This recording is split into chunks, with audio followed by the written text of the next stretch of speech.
The massive Empire diplomatic vessel emerged from hyperspace at the edge of Earth's solar system, its crystalline hull gleaming under the distant sunlight. Admiral Mark stood at Earth's orbital station, watching the alien ship approach with a mix of concern and curiosity. After decades of preparing for this moment, humanity's first official contact with galactic civilization had arrived. The Empire's initial scan of the solar system showed only a handful of space stations and colonies on Mars and the Moon. To their eyes, humans appeared to be taking their first baby steps into space. What their scans failed to detect was the vast network of stealth satellites and hidden military installations scattered throughout the asteroid belt and beyond. Primitive, but suitable for integration, declared High Commander Reynolds of the Empire, studying the holographic display of Earth. Another species to add to our collection. He adjusted his ornate uniform, decorated with symbols of countless conquered worlds. The diplomatic meeting was arranged on the neutral ground of Earth's primary orbital station. Admiral Mark led the human delegation, accompanied by his most experienced staff. The Empire representatives arrived in their ceremonial armor, towering over the humans with their superior height and build. High Commander Reynolds spoke first, his translator converting his words to English. The Galactic Empire welcomes Earth to the greater community of spacefaring races. We bring civilization, order, and progress. His smile didn't reach his eyes. Admiral Mark maintained a calm demeanor, though he noticed the subtle signs of the Empire's true intentions.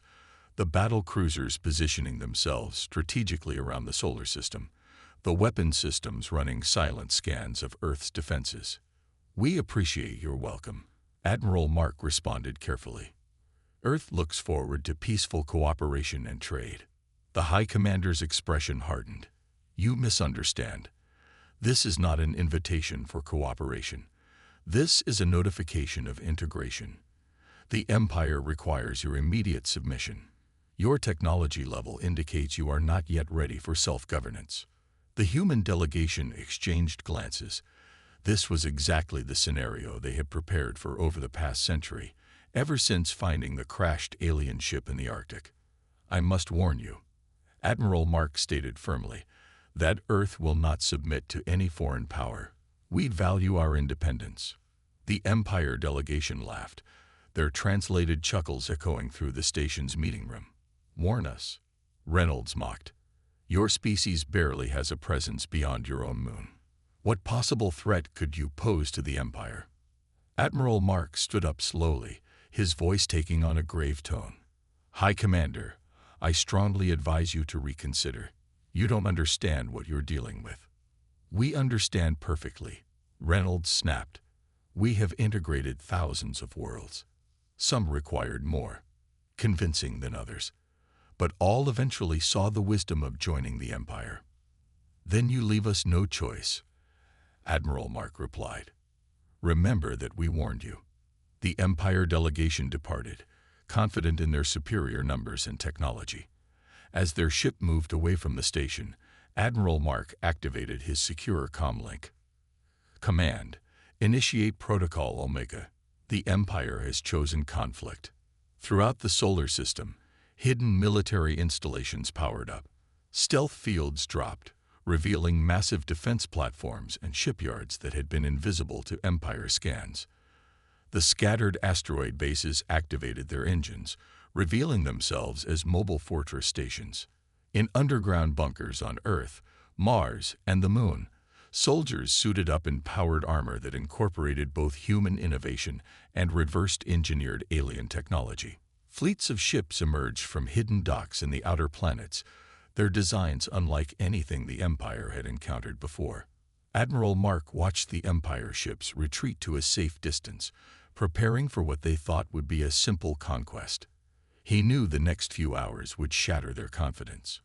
Send word to all commands, he ordered. The Empire has dismissed our warning. Now they'll understand why humanity has survived every threat it has ever faced. As the first Empire ships moved into attack formation, Earth's defense grid powered up.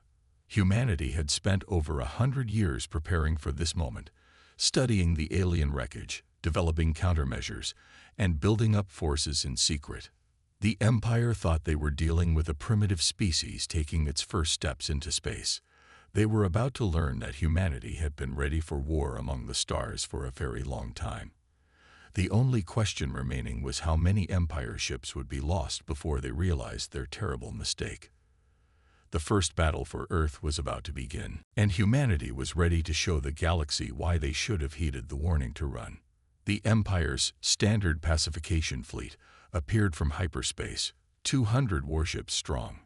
Their sleek vessels formed a perfect attack pattern, a sight that had brought terror to countless civilizations before. But this time, they faced an enemy unlike any other. Admiral Mark stood in Earth's primary command center, deep beneath the Rocky Mountains. Around him, holographic displays showed the positions of both Empire and human forces. A slight smile crossed his face as he watched the Empire fleet arrange itself for what they assumed would be an easy victory. "Let them come closer," he ordered. "Let them think their approach is uncontested." The Empire ships advanced confidently toward Earth. Their sensors detected only minimal defensive preparations, a few orbital platforms, some primitive missile systems. High Commander Reynolds watched from his flagship's bridge, already planning how he would accept Earth's surrender. "These humans will learn their place quickly," Reynolds declared to his bridge crew. "Begin the standard bombardment pattern." The first wave of Empire ships moved into position. Their weapon ports opened, charging their energy weapons for the initial strike. That's when humanity revealed its first surprise. Throughout the solar system, chunks of what appeared to be space debris suddenly came to life. Hundreds of stealth mines activated, their gravimetric fields pulling Empire ships out of formation. Confusion spread through the Empire fleet as their perfect battle formation shattered. "Now," Admiral Mark commanded, "show them what humanity can do." From behind Mars, Earth's first wave of warships emerged. They were smaller than Empire vessels, but moved with incredible speed and agility. Their designs were unlike anything the Empire had seen, a perfect fusion of human ingenuity and reversed-engineered alien technology. The human ships struck hard and fast. Their weapons pierced through Empire shields as if they weren't there, using frequencies and technologies the Empire had never encountered. Decades of studying that crashed alien ship had taught humanity exactly how to defeat Empire defenses. "Impossible," Reynolds shouted as the first dozen Empire ships exploded. "Their technology level. This cannot be." More surprises awaited the Empire fleet. The asteroid bases revealed themselves as mobile battle stations, their surfaces bristling with weapons. From the dark side of the moon, massive rail guns powered up, launching projectiles at near-light speed into the Empire formation. Earth's orbital defense grid activated next. Instead of the primitive missile systems the Empire detected, arrays of quantum disruptors and plasma cannons emerged from their stealth fields. The Empire fleet found itself caught in a deadly crossfire. "All ships, regroup," Reynolds ordered frantically. "Fall back end." His orders were cut short as a new threat appeared. Swarms of autonomous combat drones, each smaller than a fighter, but packed with devastating weaponry, emerged from hidden bays across the solar system. They moved in patterns too complex and unpredictable for Empire targeting systems to track. Admiral Mark watched as the Empire's standard pacification fleet began to break apart. Their formations collapsed, their tactics fell apart, and their superior numbers meant nothing against humanity's preparedness. "Send in the heavy carriers," Mark ordered. "Let's show them what else we've been working on." Massive ships emerged from the clouds of Jupiter, each carrying thousands of fighter craft. Unlike the rigid, predictable Empire pilots, human fighters moved with creativity and unexpected aggression.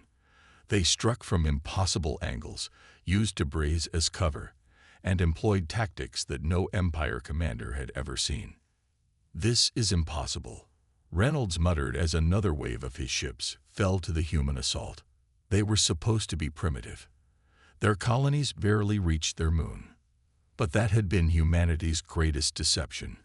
While maintaining an appearance of limited space capability, they had been building, preparing, and planning for this very day. The crashed alien ship had given them more than technology. It had warned them about the Empire's eventual arrival. Within hours, half of the Empire fleet was destroyed or disabled. The remaining ships struggled to maintain any semblance of order, as they faced an enemy that seemed to have counters for every tactic, defenses against every weapon. Admiral Mark opened a channel to the Empire flagship. "High Commander Reynolds, we warned you to run. Shall we continue this demonstration, or would you like to reconsider your position on Earth's submission?" The only response was the sight of the remaining Empire ships desperately attempting to retreat, their once proud formation now a chaotic scramble for survival. The message was clear. Humanity was not just ready for war among the stars. They had been preparing to win it. The first battle was over. The war had just begun. High Commander Reynolds stood before the Empire's Supreme Council, his uniform still bearing scorch marks from the battle at Earth. The Grand Chamber, usually filled with confident discussions of conquest, now held an atmosphere of nervous tension. "Explain how a supposedly primitive species destroyed half our pacification fleet," demanded the council leader, his voice echoing through the chamber. Reynolds activated a holographic display, showing footage from the battle. The humans possess technology that shouldn't be possible at their development stage. Their weapons— he paused, struggling with the admission. "Their weapons simply ignored our shields." The council chamber erupted in murmurs. Shield technology had been the Empire's greatest advantage for millennia. No known civilization had found a way to counter it effectively. Meanwhile, back on Earth, Admiral Mark led a team of scientists examining captured Empire vessels. The advanced aliens' technology seemed almost primitive compared to what humanity had developed in secret. "Their biggest weakness," explained Dr. Thomas, the lead weapons researcher, "is their reliance on standardization. Every ship uses identical shields, identical weapons. Once you crack one, you've cracked them all." The truth was, humans had been preparing for this moment since 1947. The Roswell incident hadn't been a weather balloon. It had been an Empire scout ship. From that single crashed vessel, humanity had learned of the Empire's existence and begun its century-long preparation for war. Back in Empire space, Reynolds was still presenting his findings. "The humans fight differently. Their ships are smaller but faster. They use tactics we've never seen. And their drone technology." He shuddered, remembering the swarms of autonomous weapons that had torn through his fleet. "How is this possible?" demanded another council member. "Our scans showed only basic space capabilities." The answer was simple but brilliant. Humanity had deliberately maintained a facade of limited space presence while building their real forces in secret.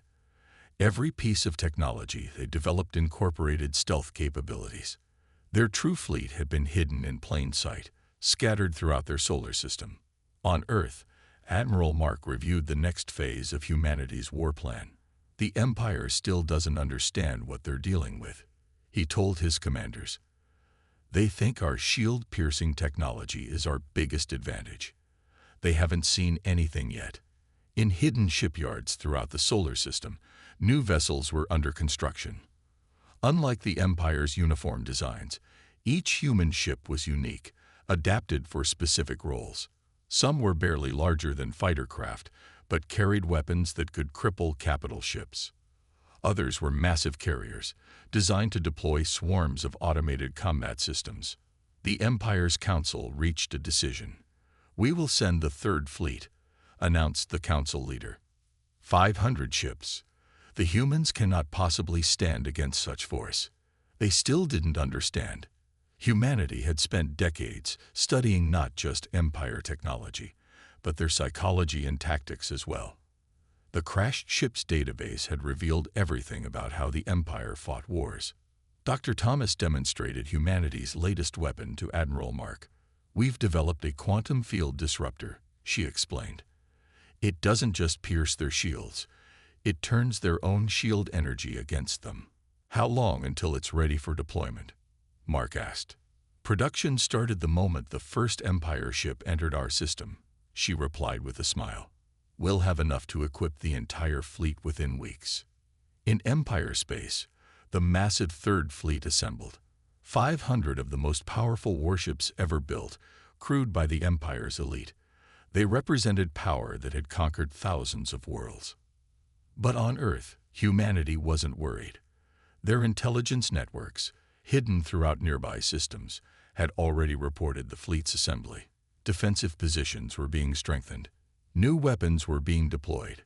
Plans within plans were set in motion. Admiral Mark watched a test of the new quantum disruptor, which turned an Empire shield into a sphere of destructive energy. "Send word to all commands," he ordered. "The Empire is about to learn another lesson about human ingenuity." The Empire thought they had seen humanity's best weapons. They thought they understood what they were fighting. They were wrong on both counts. The real surprises were yet to come, and humanity was ready to demonstrate why they had warned the Empire to run. The next phase of the war was about to begin, and this time, humanity wouldn't hold anything back. The Empire's medical bay was filled with soldiers suffering not from physical wounds, but from psychological trauma. Dr. Marcus, the Empire's chief military psychologist, had never seen anything like it. Hardened veterans of countless conquests now jumped at shadows, haunted by their encounters with human warfare. "They're everywhere and nowhere," mumbled one veteran officer, his eyes wide with fear. "They don't fight like proper soldiers. They don't follow any normal combat doctrine. Every human fights differently." In the command center of the Third Fleet, Empire strategists struggled to understand human battle tactics. There was no pattern, no predictable formation, no standard approach they could counter. Every engagement was different. Every human commander employed unique strategies. Admiral Mark watched from Earth's command center as the latest battle unfolded. The Empire's Third Fleet had arrived with overwhelming force, but humanity was ready. Their AI combat systems had analyzed every Empire tactic, every standard response, every traditional strategy. "Launch Operation Chaos," Mark ordered, a slight smile on his face.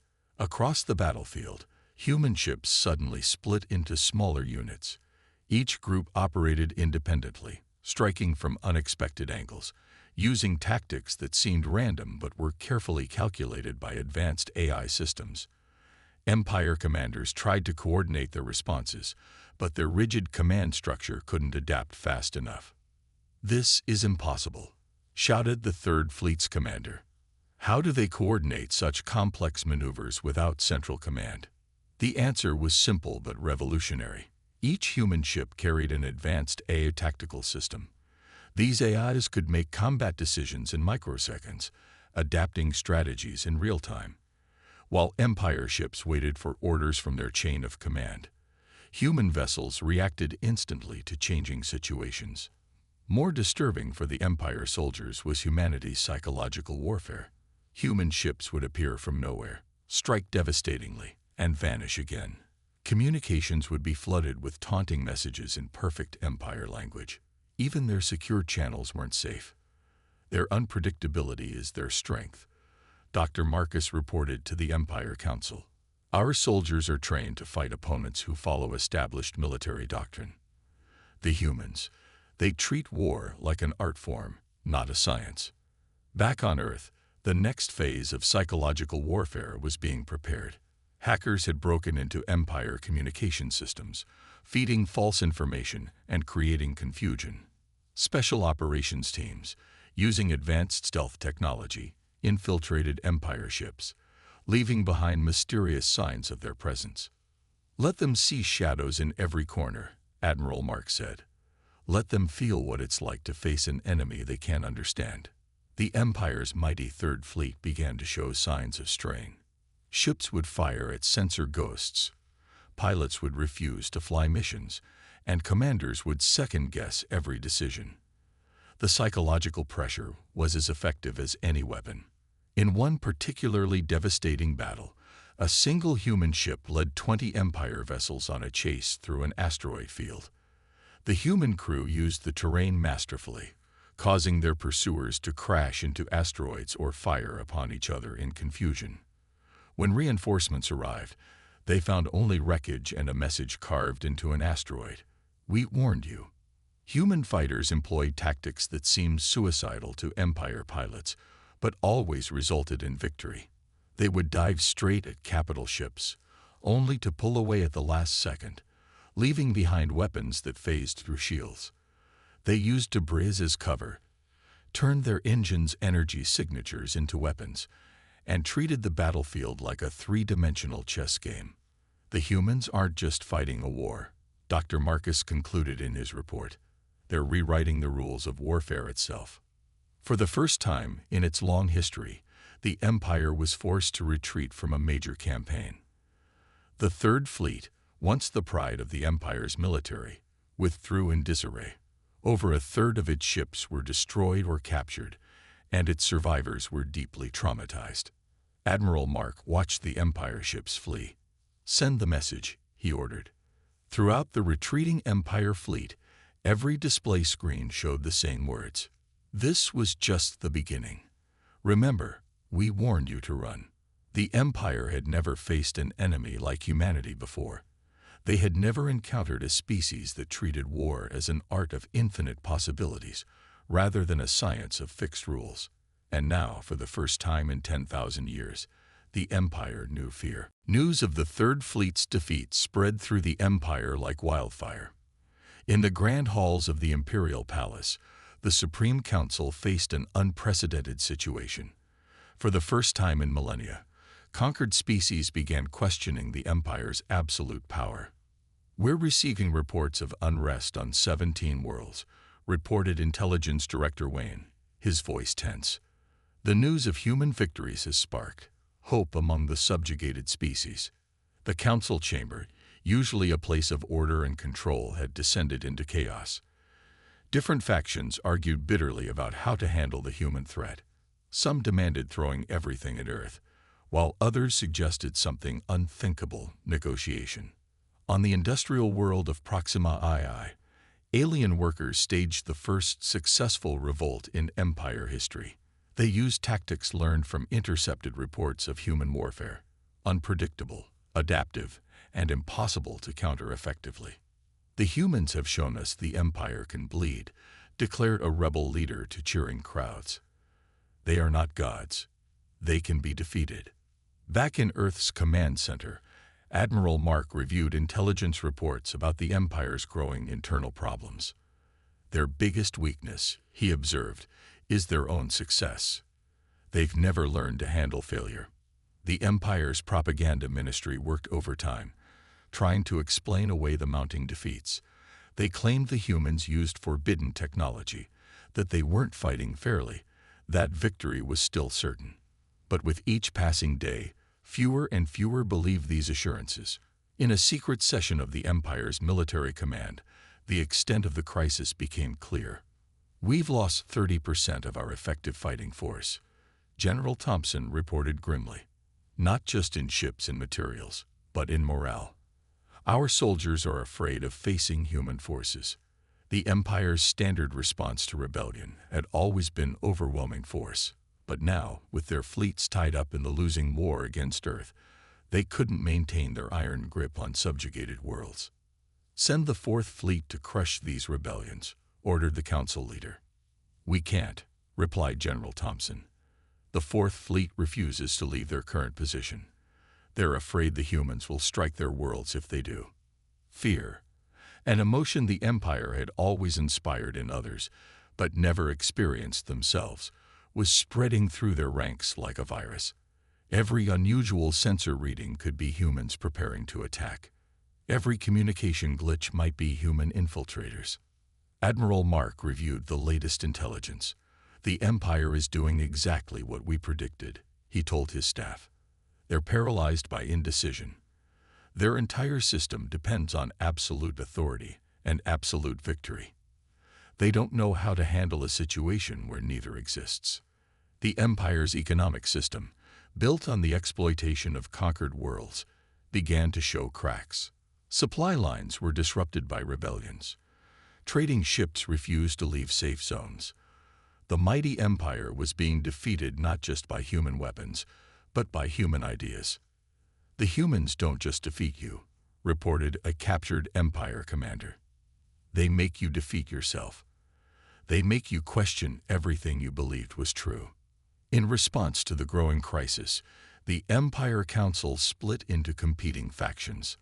The hardliners demanded committing their entire military to crushing Earth, while the reformists argued for finding a way to end the conflict before it destroyed them. "We cannot admit defeat," argued a hardliner council member. "The Empire has never known defeat." "Then perhaps," replied a reformist, "that is precisely our problem." On Earth, Admiral Mark prepared the next phase of the campaign. "The Empire is cracking," he told his commanders. "Now we push into their territory. Let's show their subjugated worlds what freedom looks like." The Empire's greatest nightmare was becoming reality. Their perfect system of control was falling apart. Their unquestioned authority was being questioned. And worst of all, their own subject species were learning from humanity's example. As reports of new rebellions flooded in, the council leader stared out at the capital world's endless cityscape. For the first time in his life, he felt something alien to all empire leaders: doubt. The humans hadn't just warned them to run. They had warned them of their own downfall. The Empire's capital world shook as emergency alarms blared across its gleaming cityscape. For the first time in its history, enemy ships had breached the defenses of their core systems. But these weren't just any ships. They were captured Empire vessels, modified and improved with human technology. Admiral Mark stood on the bridge of his flagship, a hybrid vessel that combined the best of human and Empire engineering. The massive ship, once an Empire dreadnought, now housed technology that its original builders could barely comprehend. "All captured vessels, move into attack formation," he ordered. "Show them how their own ships should really be used." The sight of Empire ships attacking Empire targets created chaos in the defensive lines. Controllers couldn't tell friend from foe until it was too late. Human crews, using their captured vessels in ways the Empire never imagined, tore through the supposedly impregnable defenses. Inside the Empire's high command, panic spread. "How are they doing this?" demanded the Supreme Commander. "Those are our own ships." The answer was simple but devastating. Humans had taken Empire technology and reimagined it completely. Systems designed for stability and standardization had been modified for flexibility and innovation.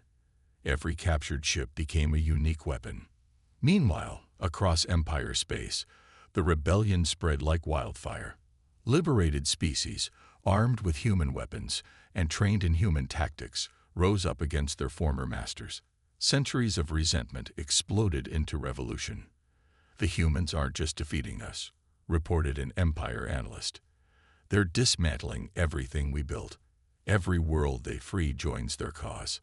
On the occupied world of Centaur Prime, human special forces helped local resistance fighters overthrow their Empire governors. The sight of humans fighting alongside aliens inspired more worlds to rebel.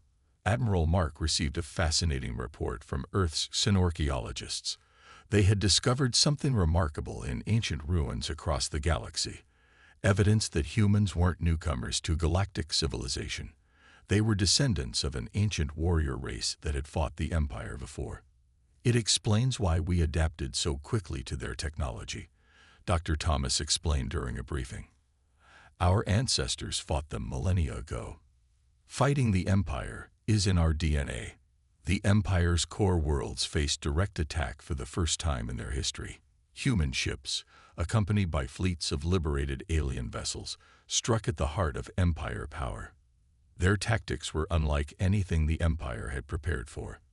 "They don't just attack military targets," reported an Empire commander. "They free slave worlds, destroy control centers, and dismantle our authority structure. It's not just war. It's systematic destruction of our entire system." In the Empire capital, the Council faced its greatest crisis. Half their fleet had either been destroyed or joined the human alliance. Their subject species were in open revolt. Their perfect system of control was collapsing. "We should have listened to their warning," admitted one council member. They didn't tell us to run to save themselves. They told us to run to save ourselves. Admiral Mark reviewed holographic displays showing the Empire's collapsing territory.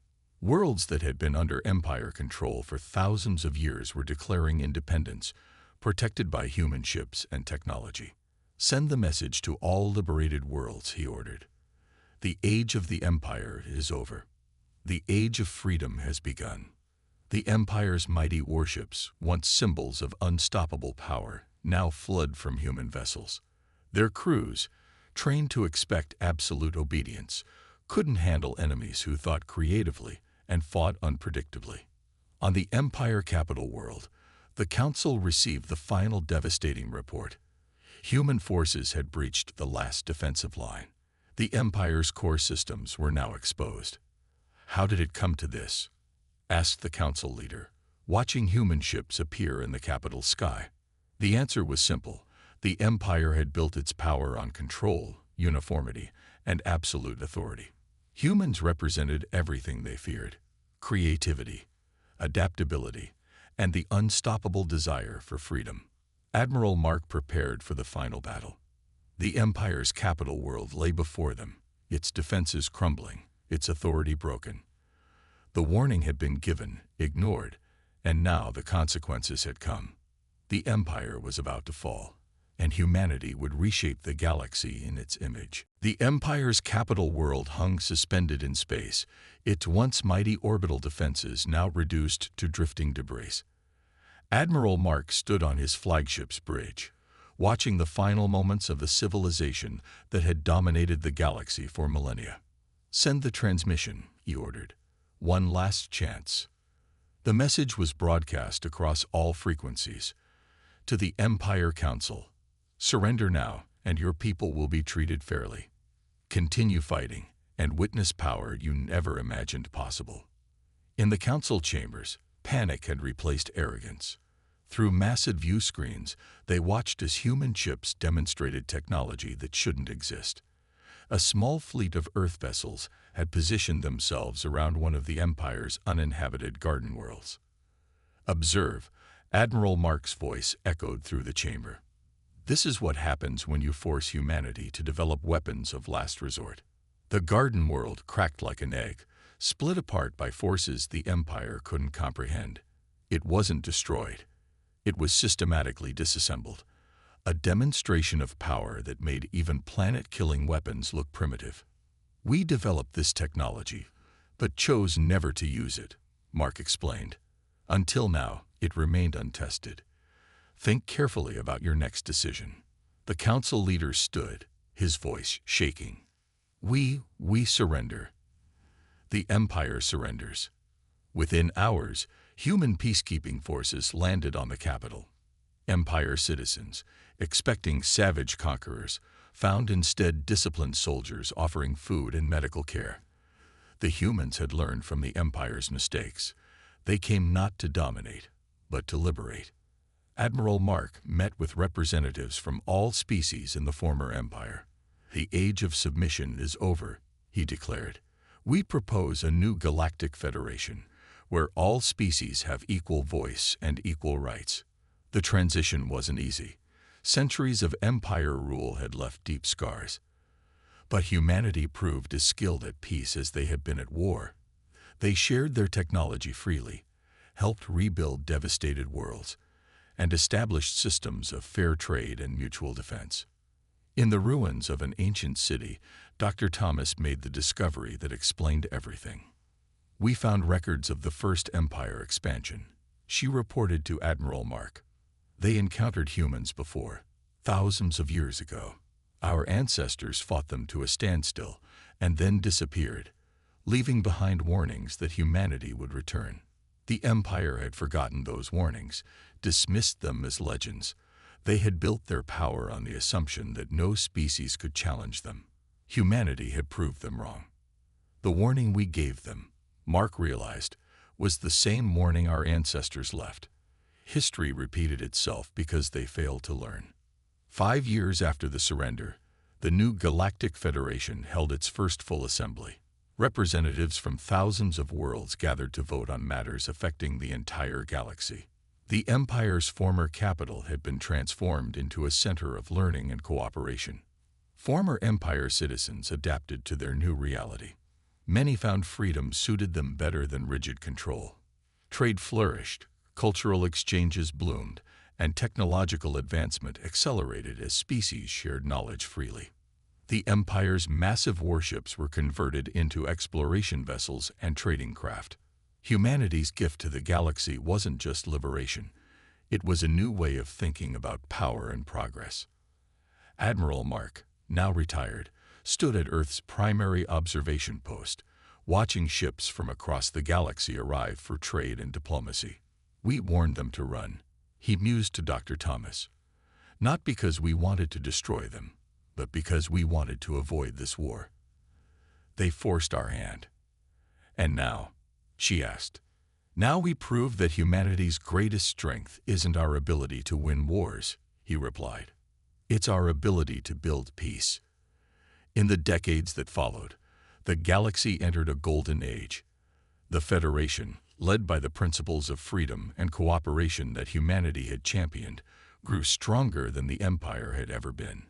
Species that had been enemies under Empire rule became allies and friends. And in the Federation's historical archives, they kept a simple message, a reminder of the lesson the Empire had learned too late. When humanity warns you to run, it's not just a threat. It's an attempt to save you from your own mistakes. The stars shone brighter in the new era, as ships of all species traveled freely between worlds that had once lived in fear. Humanity had not just won a war, they had transformed a galaxy. The Empire was gone, but something far greater had taken its place, and it all began with a warning that went unheeded.